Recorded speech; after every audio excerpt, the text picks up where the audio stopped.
History tells us a simple story, that technology moves forward. That ancient people were primitive, that progress is linear. But that story breaks down when you examine certain objects that should not exist at all. Machines built thousands of years ago with precision we struggle to replicate today. Technology that appears suddenly, with no evolution, and then vanishes completely. And by the end of this video, you'll understand why some scientists quietly admit something about our past doesn't add up. Modern technology didn't appear overnight. We can trace computers, engines, electricity, step by step. But ancient technology doesn't follow that pattern. Instead, it appears fully formed, advanced, and then disappears. No prototypes, no instruction manuals, no explanation. This raises a disturbing question: did ancient civilizations know things we later forgot? And the first artifact proves just how serious this mystery is. In 1901, Greek divers exploring a Roman shipwreck found something impossible. At first, it looked like corroded bronze junk, but inside were precision-cut gears, dozens of them, interlocking with mathematical perfection. This object became known as the Antikythera Mechanism. Modern scans revealed it was an astronomical computer built over 2,000 years ago.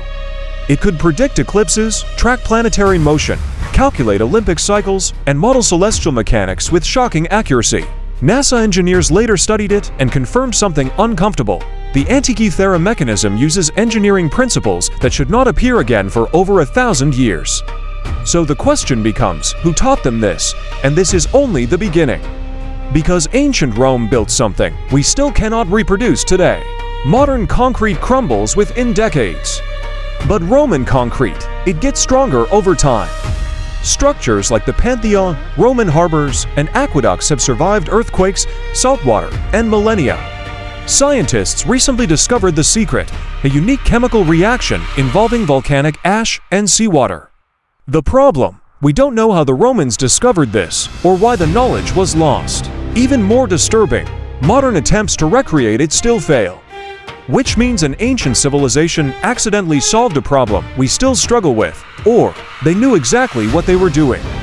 And next, we encounter technology so precise, some researchers refuse to believe it was carved by hand. In Egypt, Peru, and India, we find stone blocks cut with laser-like accuracy, angles within fractions of a millimeter, and perfect symmetry across massive surfaces. At Machu Picchu and Giza, stones weighing over 50 tons fit together, so tightly you can't slide a blade between them. No cement, no mortar, no visible tool marks. Modern stonemasons openly admit that replicating this work today would require advanced machinery.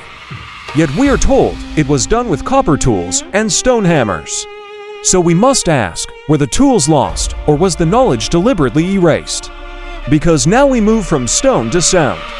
Ancient structures weren't just built to last, they were built to resonate. Temples in Egypt, Malta, and India are tuned to specific frequencies. In certain chambers, voices amplify unnaturally, vibrations affect brain waves, and sound causes physical sensations.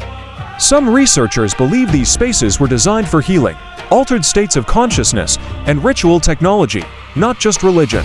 This raises a radical possibility: ancient civilizations understood human neurology better than we assume. And they encoded that knowledge in stone. Here's where the mystery deepens. Similar advanced technologies appear in Egypt, Mesopotamia, South America, and Southeast Asia. Same precision, same techniques, same mathematical constants, but no clear contact between them, which leads to one unavoidable conclusion: either multiple civilizations independently achieved advanced technology, or they inherited knowledge from a common, forgotten source. A civilization before history, one that collapsed, taking its technology with it. And if that civilization existed, we may still be misinterpreting its warnings today. Ancient texts repeatedly speak of knowledge that destroyed civilizations, tools mankind wasn't ready to use, and a fall caused by the misuse of power. Plato wrote of Atlantis, a technologically advanced society destroyed by its own arrogance. Other cultures tell the same story, different names, same warning. Technology without wisdom leads to collapse. Which raises a final, uncomfortable question. What if ancient technology didn't disappear because it failed? What if it worked too well? And what if we're repeating the same mistake, just with different machines? History may not be a straight line forward, it may be a cycle, and we may be closer to the end of it than we realize. Because the most dangerous technology is the one we believe we invented first.